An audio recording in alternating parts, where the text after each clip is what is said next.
Think he's going to say no to fucking President Trump?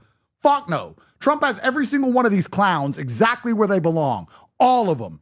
All of them. And Zelensky made a fucking huge mistake listening to clowns, which are not only incapable of keeping him safe, but are going to instantly reverse and renege on their obligations when feelings and sentiments change. All of them. So I don't know what the fuck he's going to do. Besides put a bullet in me when I go back to Romania. Jesus. That's about it. Să mor tu. Băi, ești prost. Amice, ești idiot. I am truthfully more outraged by the instant European tour that they threw together for him. And they dragged the leaders of every single European country together to treat him like a hero and run him all over the place. That is another spit in the face of President Trump. I would like to think that Trump thinks the same as me, that if you add up the fact that Europe is now buddying up with people who disrespect him to his face, not allowing free speech. I mean, what do we even have in common anymore with our European allies, supposedly? The fact that Keir Starmer left the White House, flew home, and instantly met Zelensky is disgusting. Zelensky and the president together. That is a clip that doesn't get, it just, I can watch it so many times. Watching this guy's audacity to feel comfortable. Just play this clip, Rob. Go for it. I'm talking about the kind of diplomacy that's going to end the destruction of your country. Yes, but if you are not strong... Mr. President, with respect, I think it's disrespectful for you to come into the Oval Office and try to litigate this in front of the American media. Right now, you guys are going around and forcing conscripts to the front lines because you have manpower problems. You should be thanking the President for trying to bring an end to this conflict. Have you ever been to Ukraine that you say what problems we have? I have been to. Come once. I've actually watched and seen the stories, and I know what happens is you bring them on a propaganda tour, Mr. President. Do you disagree that you've had problems bringing people into your military? We have problems. And do you think that it's respectful to come to the Oval Office of the United States of America and attack the administration that is trying to prevent the destruction of your country? A lot of questions. Let's start from the beginning. Sure. First of all, during the war, everybody has problems, even you, but you have nice ocean and don't feel now, but you will feel it in the future. God bless. You don't know that. God bless. You God bless. You will not have a war. Don't tell us what we're going to feel. We're trying to solve a problem. Don't tell us what we're going to feel. I'm not telling you. Because you're in no position to dictate that. Remember this. You're in no position to dictate what we're going to feel. We're going to feel very good. You will feel influence. We're going to feel very good and very strong. You will feel influence. You're right now not in a very good position. You've allowed yourself to be in a very bad position, and he happens to be right about it. From the very beginning of the war. You're not in a good position. You don't have the cards right now. With us, you start having cards. Playing cards. But right now, you don't. Yeah, you're playing cards. Mr. President. You're playing cards. Serious. You're gambling with the lives of millions of people. You're gambling with World War III. You're gambling with World War III. And what you're doing is very disrespectful to the country, this country. It's back to you. Far more than a lot of people said they should. Look how he's leaning in. Oh, he wants to hit that. A lot of times. No, in this even entire today. meeting, you said thank even you. Today. You went to Pennsylvania and campaigned for the opposition in October. Offer some words of appreciation for the United States of America and the president who's trying to save your country. Thoughts?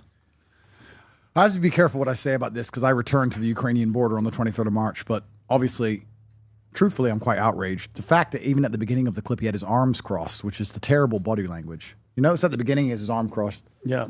Very petulant. I don't know where he gets this confidence from. I'm not sure if he just bought into his own Kool-Aid. I would argue that he had assurances from the deep state that Trump would never win. I feel like if I had to analyze, he feels betrayed. I feel like he said, well, the Americans promised they're going to help me. Now they've changed their minds. They promised me. They put me in this position. That's why he's probably secretly angry at America, no matter how much we give him. But, I mean, that was obviously a PR disaster from him. I am truthfully more outraged by the instant European tour that they threw together for him. And they dragged the leaders of every single European country together to treat him like a hero and run him all over the place. That is another spit in the face of President Trump. I would like to think that Trump thinks the same as me, that if you add up the fact that Europe is now buddying up with people who disrespect him to his face, not allowing free speech. I mean, what do we even have in common anymore with our European allies, supposedly?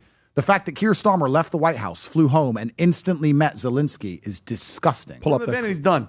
He's in the front lines and he dies. Period. So we have to argue if Zelensky's trying to save himself, because I think one of the biggest mistakes he made there is I think only America could have kept him alive when this is all over.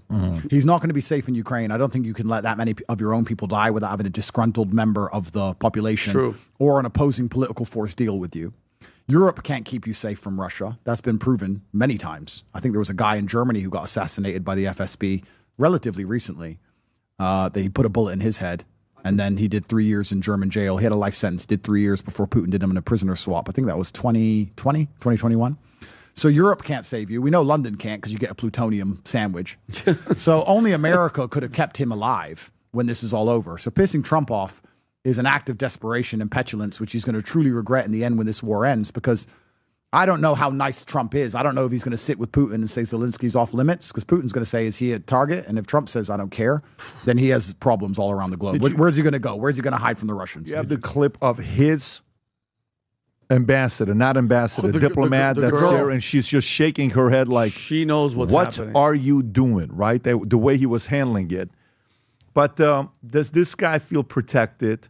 Was he instigated? Did people challenge him to do so? This is if I had to analyze, and once again, I'm guessing, but I can come up with a conclusion. I can guess why I think this happened. Look at this, shaking her head. I want to see ceasefire because you get a ceasefire faster than an agreement. Yeah, go for it. Right. So, firstly, the reason I think Trump's saying good things about Kier is because Kier probably instantly agreed to everything Trump wants. I think Trump's a carrot and stick guy. I think if you turn up and in private he says we're going to do X, Y, and Z, and you go, okay, sir, we'll do X, Y, and Z, then you're a great guy. I can't imagine Kier sat down and argued with him or disagreed with him about anything important. He would have got that answer. So I think that basically Kier bent over and America's going to get the better end of the deal. So for that reason, he gets praise, because praise from Trump is good for your poll figures anywhere, any party, anywhere around the world. It's a good thing. Even liberals like you more if Trump likes you. That's how powerful he is. So what that means is that in their private exchange, Kier gave Trump everything he wants. That's what I believe.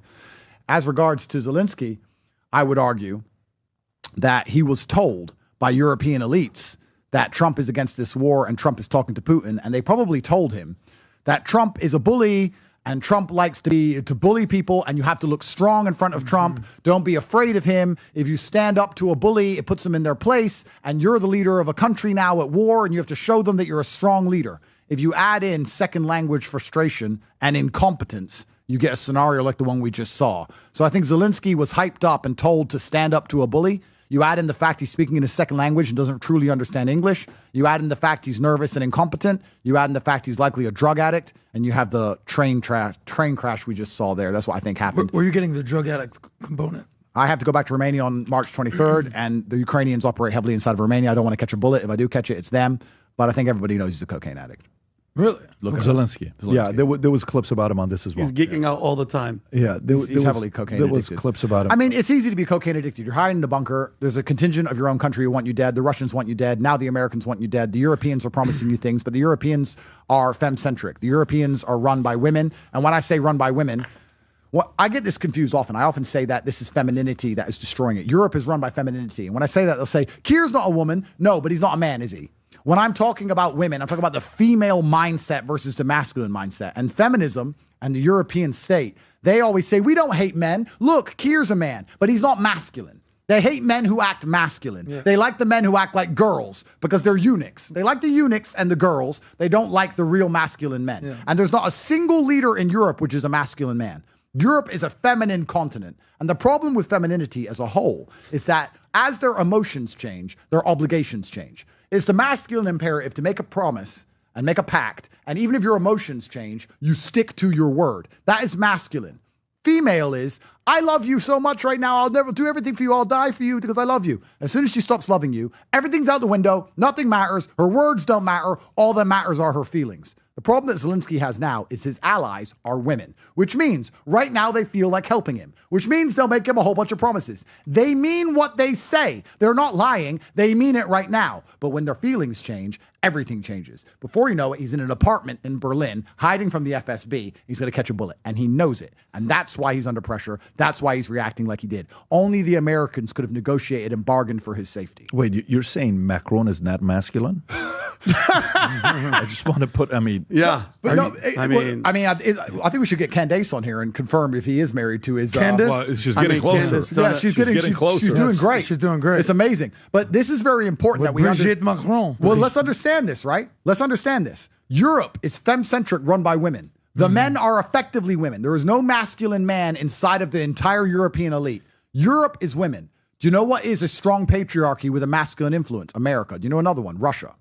If America and Russia ally against Europe, they are crushed economically, energetically, militarily. They are crushed completely. And they're sitting there like petulant females, refusing to accept the reality that there's two strong men on either side that are tired of their shit, and it's time to shut up and listen.